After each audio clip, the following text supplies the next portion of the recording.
with me today, we've got Marion County Commissioner Danielle Bethell and New Marion County Sheriff Nick Hunter. Welcome to UGM's 50-hour challenge. Thanks for having us. Thanks for having us, yeah. We did this last year, and we're excited to really bring the community all together to talk about the number one issue, and that's homelessness. Yeah. One of the things a lot of people may not know is how we all take a piece of the pie. We all bring something to the table. And we talked earlier about when all of us are engaged, solutions happen. But it requires trust, it requires good communication, and it's not all about money and just building more apartments. It's all about changing people's lives. So at Union Gospel Mission, we proudly proclaim Christ. We know he's the difference maker, and that's where transformation happens. But there's a lot going on in the community that helps lead up to that. So, Commissioner Bethell, what's on your heart? What's on your mind today? Well, Deanna, I just want to say thanks for doing this again. I came last year with Mayor Hoy, well, now Mayor Hoy, back then Councilor Hoy, and spent a couple hours with you all. And I feel like we could have just kept talking, and I'm sure this year we could do that too, but I know you have us kind of wanting to talk about some specific activities that we do at the county that the commissioners and the sheriff work together on. So I think we should explore that and just have a conversation about that partnership that we have internally and what that looks like for you, your team, and our community members that we're working for stabilization on. Yeah. So there's the LEAD program. Yeah. I'm hoping to get an update on what all that role is. First, I want to say I want to preempt you, Sheriff. Okay, I'm ready. And that is, many of the men that come through the mission, many of them will tell you how important law enforcement is to them helping to change their lives. Sure. If it weren't for a cop or a cop car or a sheriff or a deputy, many will tell you that it wouldn't have happened as fast as it did. So we want to thank you for helping be the turning person or influence in a lot of men's lives, because they'll never run up and give you a big hug. But take it from me, they appreciate you guys keeping the law. They might give you a handshake, though. I've seen that happen. This is true, and I appreciate it. And one of the things I want to hit from the very beginning is something you said, and us being here. And this really is a community issue. Commissioner Bethell, myself, we have sort of cogs in what this wheel looks like. But when we're talking about homelessness and what it looks like, it's finding individual pathways to success for people to get them out. Yep. And no one pathway is the same. And I appreciate your comments about law enforcement, but law enforcement becomes part of that behavioral change. And so I would more commend those folks that made a change because they got to the point where they said, I have to change. And if law enforcement can contribute to that, whether it's through mentoring, whether it's through coaching, whether it's just through interaction, then we are doing that successful part of the community about that person saying, I'm ready to change, and now how do I get help? Yeah. And leading up to that decision for change is this word called trust. Sure. And whether they've in a bad place or in a good place, they will always say the number one group that is trusted, because trust is broken in a lot of lives, is the officials of the sheriff department and the police department. So, well, there's two words I've used a lot lately, and you kind of lead right into it again right there when we talk about accountability and when we talk about compassion. Yeah. And this group, these men, what you're talking about is those that found accountability, but they found compassionate accountability. And so, yes, they realized, you know what, I have to make a change. I have to do something different. There are consequences to my actions if I continue down this road, but I'm getting compassionate help. And how we sell that message is that trust piece, is that we're trying to build that rapport that we are here to help, because society's livability comes from that help. So it is not just a punitive process. It is absolutely a compassionate process of saying, what are the needs? We're going to hold your feet to the fire. Right. You got to do this, but we can help you along the way. Yeah, absolutely. Commissioner. Yeah. The county's doing a lot of stuff. Yeah, I mean, we are. a lot. We skipped the lead update altogether, but that's fine. We can come we'll back talk to about that. Yeah. We'll lead right back to it. Okay. What are some of the things that you're excited about? And you've been in office now for... I started my 5th year. Okay, now we're starting to see results. It's about time. No. Well, honestly, it takes a couple years to get any, like the Titanic can't rise by itself, right? It took a lot of work to make that happen. And I came in as a commissioner with a very specific focus of really having government work for the people versus telling the people and kind of dictating to the people. And not that Marion County didn't do a great job before I became a commissioner. They did. We've had visionary leaders in the commission office, I think, for more than 50 years. I just bring a different perspective to the office than any other commissioner that we've had. I have lived experience that most of the folks that you interact with have today, that they're walking through today. Right. And I think it's important to be able to express what it looks like to be received and seen as a person who has walked through darkness and shame and came out on the other side of that to be a county commissioner, which is a pretty big feat, I think, in the minds of most people. I would say that because we've had such resistance in our state in the political world, it's been difficult for my county specifically to be overperformers. I think we've always been interested in being overachievers, but we have our hands tied quite a bit when it comes to statewide policy and or the investments from the legislature and the state organizations that kind of work hard to dictate how the county operates. Right. Because we've seen so much failure in the human space in Oregon, there obviously you have to take a pause, and that has happened in Oregon in the last 18 months. And Marion County's had the privilege of being the leader because of our overachieving mindset of entering into a conversation with the legislature to recriminalize drugs and talk about the human forward approach that law enforcement offers and should offer with that accountability back that comes from the district attorney's office, and then the services that we provide in human services.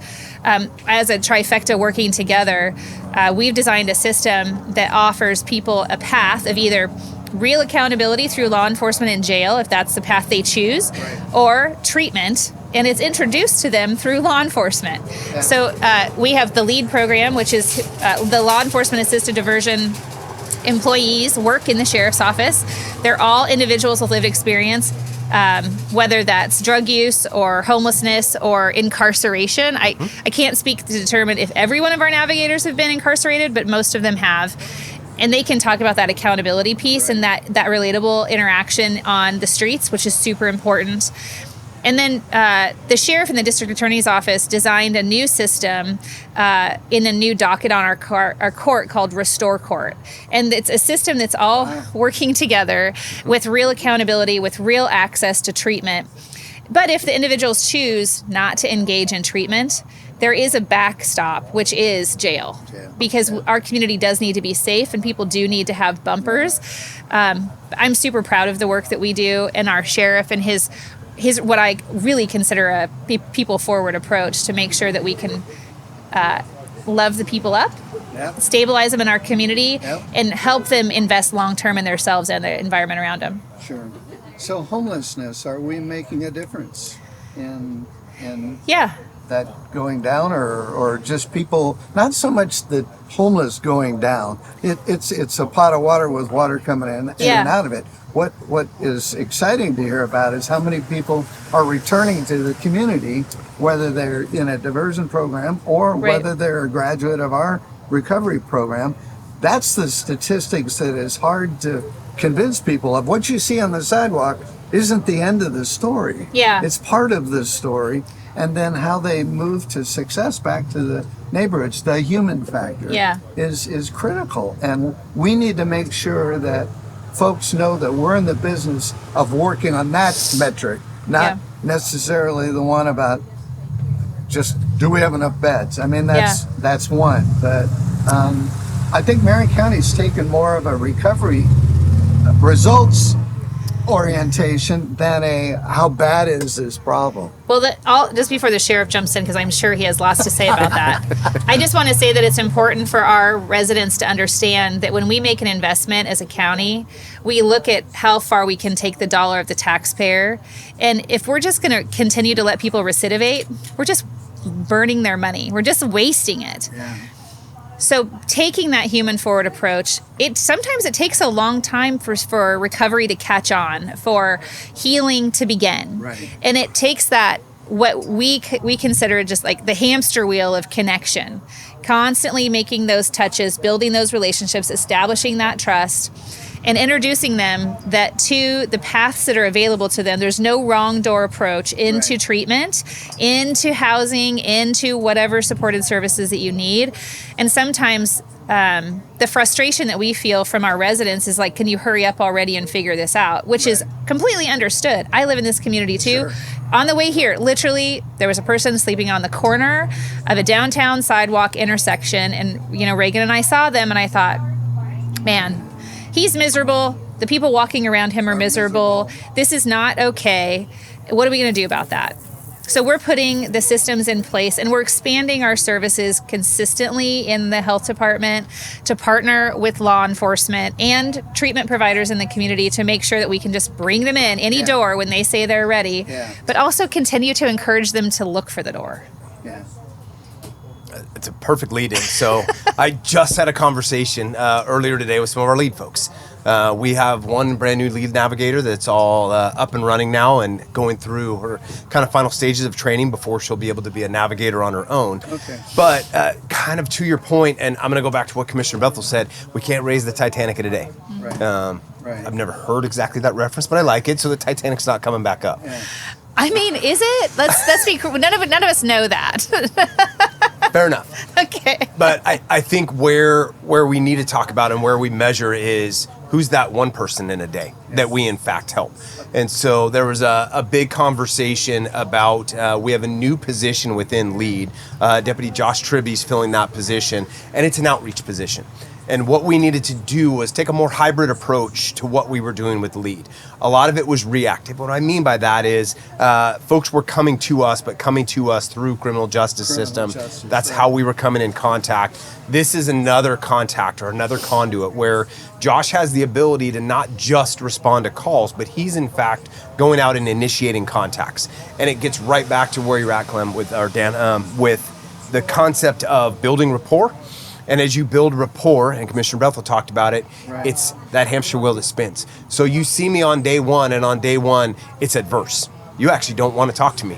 But as I continue to keep coming around and you realize there is the help that's overriding anything else, that's where we get the folks. And he told me the story today about the person that stood behind the pole for about 3 days in a row. Then all of a sudden that person came out today. Sure. They had a conversation. That person is now in services. Yeah. And it was realizing that we are not about punitive accountability. We are going to hold you accountable, but we are here to help, realizing that everybody has that different path.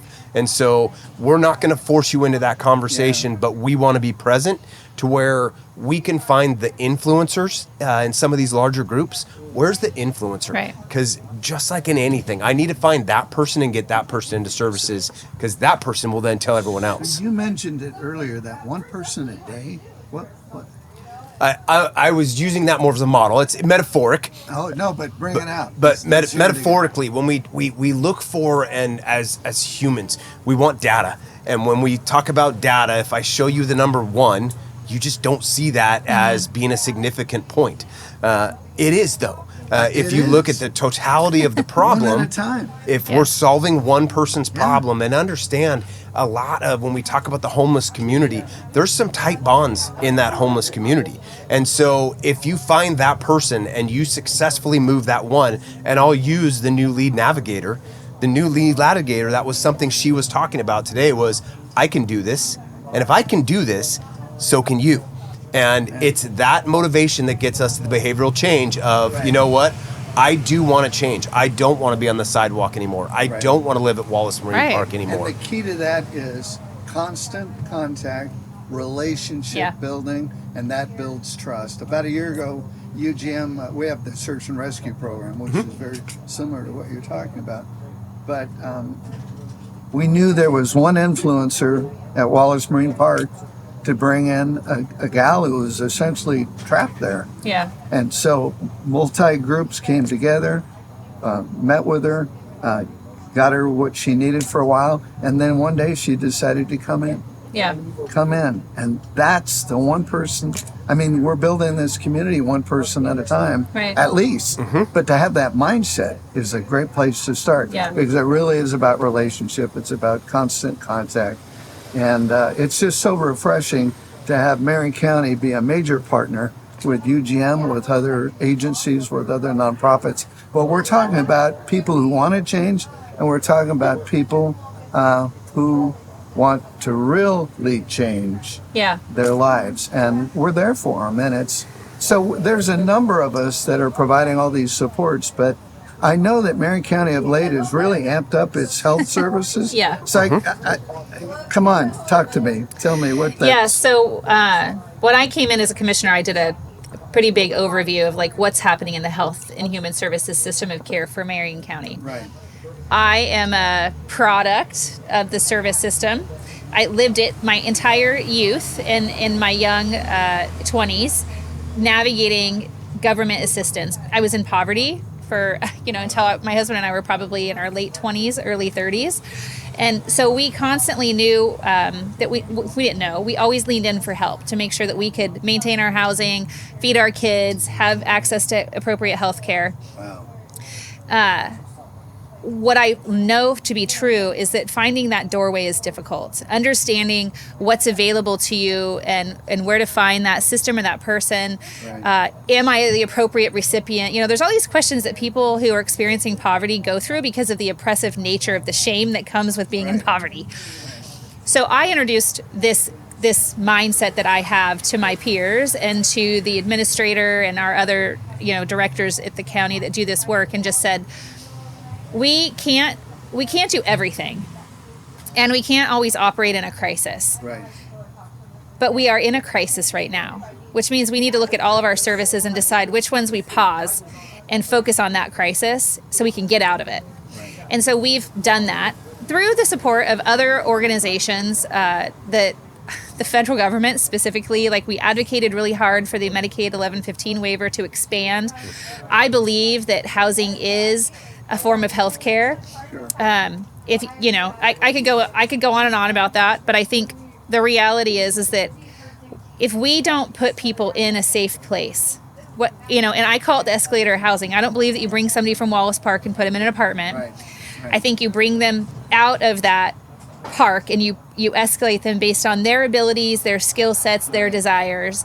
And those systems are coming online in our community through different investments. And because of that, the UGM has been doing it forever. How long have you guys been in Salem? How many years? 78 years. Yeah, so 78 years you've been providing Saving lives. what I consider the entry point of housing recovery for folks coming out of homelessness. And as they're entering into your community, into your shelters, you're providing them with wraparound supported services that help them stabilize there and get them ready for the next step. Right. The next step is the county. We're supposed to be a rung of that ladder through our health system to bring them into mental health supports, addiction recovery supports, family counseling if they have children, you name it. And we wrap around them. And now we have the access, because of that 1115 waiver, to provide them assistance in their housing stabilization for a period of time. 6 months is the longest that we can pay for their rent, if you will. Right. But they have to be committed to services. And those services are financial literacy, access to education if you want to enhance your academics, but also your mindset, Your ID. your overall health. Yeah. Most of the time they come to us, unless we're bringing them off the street, which we do have an outreach team that goes out in the parks and walks alongside your outreach workers. We can take them straight from the street into our system, but we partner with everybody who's doing the same work as you. But we're the long-term handoff. Like, nonprofit organizations are not funded with the safety net structure that the county is. Right. And so when we partner well in lockstep, we can just be that next phase to bring them into permanency and then release them into their stable life. Yeah. And that's working. Yeah. We have a housing program in our human services department that I just got data on. It's been operating for 2 years. We have 100% success rate with every client that we've brought in and stabilized in housing. Wow. Not many people can say that, and we're super. Praise God. I'm super proud of that, Yeah. and it's a lot of work. Every time a case manager brings somebody in and does a basic navigation with them, they're talking to them. They're not trying to meet the needs of the expectation. They're really working towards the needs of the person, which is really what we should be doing. An influencer I know asked me, Dan, what's your return on investment? What's your success rate? It's 100% for that one person. Yeah. That's now coming back to the community, paying taxes, buying cars. Yeah. Having children, regrouping, starting a new life. It's 100%. Yeah. And the more of that, that's the good news in what we're doing. And so we're doing it together. Our systems work so well together. Our deputies in the sheriff's office know who to call in the health department. They are interacting. They are not certified anything when it comes to healthcare, right. The deputies. But boy, I bet you could test them, and a lot of them could probably get those certifications because they're so involved in the same work that people work. But it's not their job. And so they have the ability to lean in and bring people into a space to make that warm handoff. Yeah. And it's not in the jail. Like, it's literally on the street, which I'm excited for Deputy Tribute to be doing his job. Just before I got here, in fact, I saw him and the new lead navigator. What's her name again? Judith Nix. Judith. Sorry. I will get it. Judith. I'm excited for her to be here. She came through. She spent some time at Samunka House.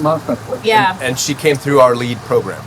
Perfect. See, right. It's all of us doing stuff that makes a difference. So anyway, they were out in Wallace Park just a few hours ago today. And I said, isn't it exciting that you can go out there and be like, look at me. Yeah. I was just here. Yeah. Like, I lived in this park. And now look at me. I work for the county. One of the most powerful statements I heard in a similar situation is, you don't have to keep living like this. No. Let me tell you what's waiting for you. Yeah. And I think, I can't say that, but the believability may not be there. Sure. But someone who's lived the experience, which you have, it's gold.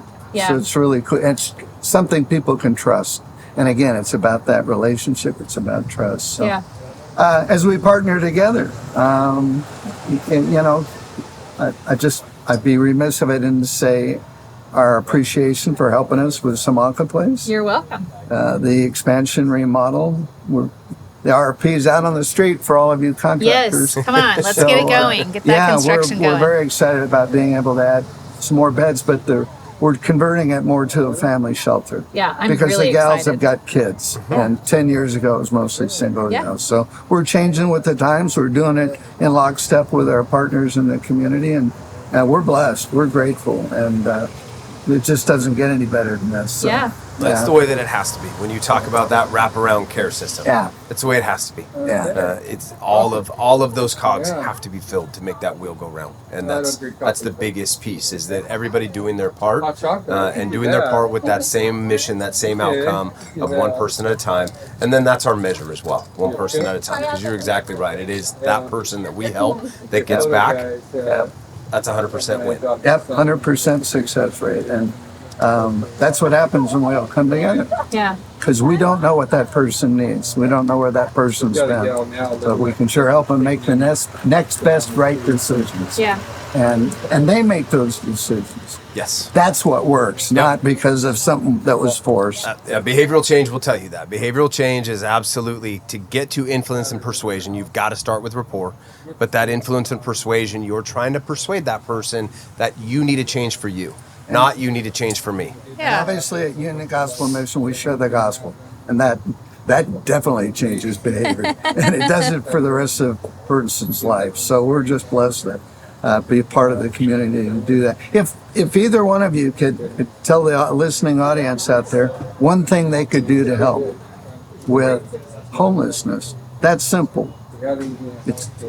Well, I have two things. I would ask people to be patient, because it's a really big problem that we're experiencing, and it's not just the people you're seeing on the streets. It's the people who are almost falling into the streets. Okay. The interior aspect of prevention and stabilizing, everybody is feeling the pinch of the costs of just living. And we know we have a very vulnerable population in Marion County. It's very diverse. The diversity of it brings with it, I would say, on the lower end of affordability access. And people are living paycheck to paycheck. And so our systems are hyper focused in both spaces of making sure people don't fall into homelessness through prevention, access, services. Resources are different when you have an apartment than they are when you don't have an apartment. Right. But we're putting just as much effort into both of those lanes as we possibly can. And for people who want to engage, for me, it's literally writing a check to the UGM. I need, what I need is a government official who knows government is too expensive. I need accountable community partners to do this work. And I have spent a fair amount of time at Simunka House throughout my life and appreciate that it's an affordable model of care that's consistent. If a woman goes to Simunka House today and fails out for whatever reason and comes back next year, it's going to feel the same. And that level of comfort is worth the investment because it draws people back. It reduces the fear barrier that we need to be reduced so people enter into services. The government is funded, right? We're taking taxes. That is just the model. So we're doing a really good job of spending the resources that we can spend in our community to do our share, but we don't have enough capacity. We have to have stable, available community partners to do that work alongside of us. So I'm just saying, write a check to the UGM. Please. All right, I'll give you two things, Dan. So one is probably the one that would frustrate people the most, but please get educated in the space. Yeah. And there's a lot of things that are happening that folks are rushing to judgment about the way they perceive it, and it's not actually what's happening. Yeah. And if you get educated in the space, you will find out, for instance, in my world, taking someone off the street on Friday and putting them back in street on Monday because they spent 2 days in jail is not going to change the problem. Yeah. Right. And so the problem is deeper, it roots much deeper, and that's what we truly have to figure out. And the second thing, I think, is remember that everybody out there is a mother, a brother, a sister, a father, or they have those. And so on the front end, and Commissioner Bethell started to kind of hit on this, when you're starting to see those things go wrong, understand we have fantastic resources here in Marion County. So be the champion that steps in, and if you're not getting the response that you want, then reach out to others that can help you work on that response so that we don't end up at Wallace Marine Park or some of these other places. Yeah. Let's get ahead of it on the front end and start to work both sides of the equation. We want to bring folks back, but we also want to preventatively stop folks from getting there if we can stop them from getting there. One of the interesting things that I have found year over year, I'm a data wonk. So our teams provide us as much data as I can ask for. We have a center in Marion County called the Psychiatric Crisis Center that we're rebranding to the Behavioral Health Crisis Center because it's not just a facility for people who are in the throes of a psychotic break. Yeah. It's a center for anybody that lives in Marion County that's experiencing mental health challenges. And it's a 24/7 system. It's available. It's, you call and they pick up the phone. We have response teams from the sheriff's office that come out of that center in partnership with QMHAs and QMHPs, the therapist side of it, to people's homes to help families interact with folks who are navigating crisis. And the scale of crisis, it can be minimal to severe. The goal is that we can meet people where they are to prevent everything else that's bad to come out of that. And so people need to pick up the phone, engage the resource. Like, my mom had mental health issues. I've lived in this county for a really long time. I didn't know about that center until I became a commissioner. What government doesn't do well is advertise. And so we are working really hard on a brand to get people to understand it's available to them to utilize it. And it doesn't always need a person to show up. Sometimes it's just a call and they can connect to services, and we serve everybody. Well, we sure appreciate you being with us today. I hope people have learned how we're partnering. I hope people appreciate the great leadership in our community with Sheriff Hunter and Commissioner Bethell. And our prayer is that you keep going. Thank you. Because when you go, we go. And lives are changed. The prayer is that we keep doing it together. Yeah. So great partnership. Love having you guys here. Thank you. And we'll do this again next year. And we'll celebrate the great successes. So, yeah. Sounds like a good God plan. bless you guys. Thank you. Yeah, thanks. Dan.